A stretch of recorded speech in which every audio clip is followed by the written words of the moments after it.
So question 29, they say given a function here is piecewise function.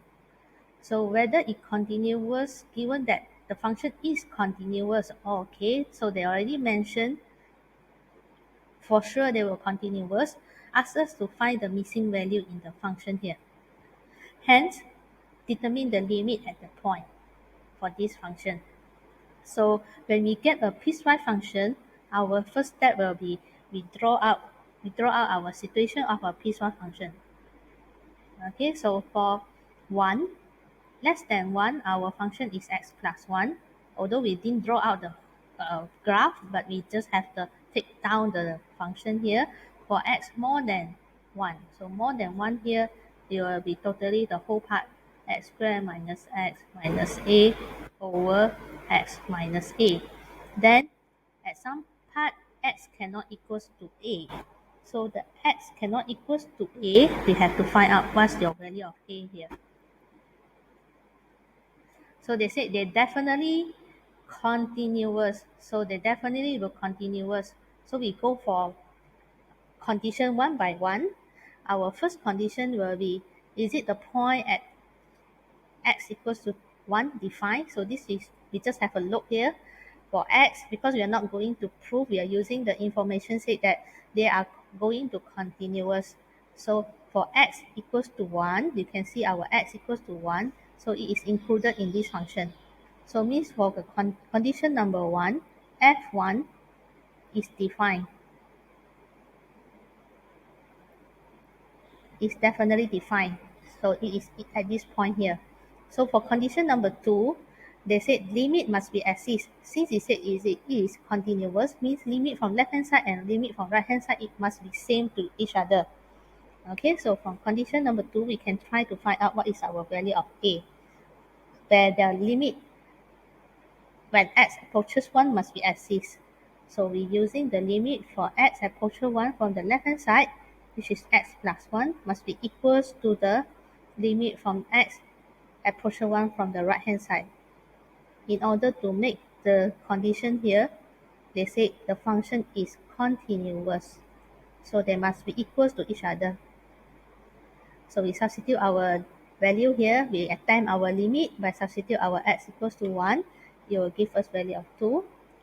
And then we substitute 1 into this right hand side function. It will be 1 minus 1 minus a, and then 1 minus a. So our answer here will be negative a, 1 minus a. So we multiply our denominator. There will be 2 minus 2a. Find out our a here. So plus 2. So our a value is equals to 2. So from the condition number 2, we managed to find out what is our value of a. And then they said, hence determine the limit for x approaches the value a for the function. So for the second part here, use the a value that we find, which is value of 2, and then we substitute in our function. So for this part, we no need to put left hand side or right hand side, because left hand side, this value a is 2. So for left hand side and right hand side, they are in same function. So we can straight away evaluate our limit for x approaches 2 straight away for the function x squared minus x minus a, which is 2, and then x minus 2. Okay, so we don't need to do left hand side, right hand side, because left hand side, right hand side, they are in same function. No point we do it. So unless you can see left hand side, right hand side, different functions. So we have to do it left hand side equals to right hand side in order to make the limit axis. Okay, so for this, we try to approximate, we try to do our first attempt, whether we can substitute the value of 2 or not. So we can notice that when I put the value of 2, we get IDF. It will make us our function 0 over 0. So when we have IDF function, for the limit at the point, we have to simplify our function. So our polynomial here, we can try to factorize. For quadratic here, we can try to factorize 1, 2, then negative 2 plus. So notice that our factor here, x minus 2, can be simplified. So once we simplify means we manage to simplify our IDF, we can do our limit. We can attempt our limit one more time, substitute our 2, it will become 2 plus 1, it will equals to 3.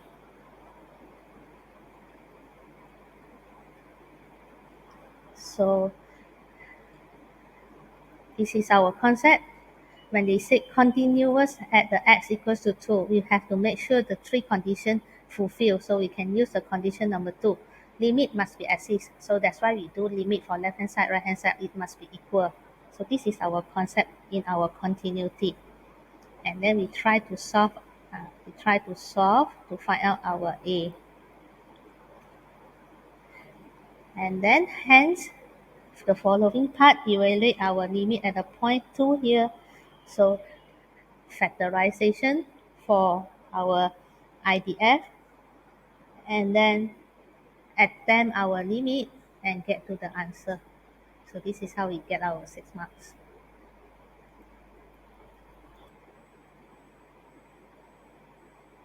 So for question B, we find limit at infinity. We try to substitute our infinity, do our first attempt. It will infinity over infinity. Okay, so infinity over infinity, it will be IDF.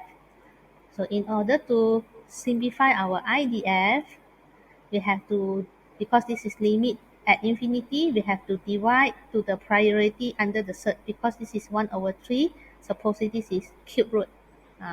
Cube root of this function. So we can see inside the third function here, the highest power is x. So we will divide every term of it by x. So limit at infinity for the whole part. So we divide by x. Under the third here, under the cube root here, it will be the highest power of x. So cube root. So therefore, simplify our function.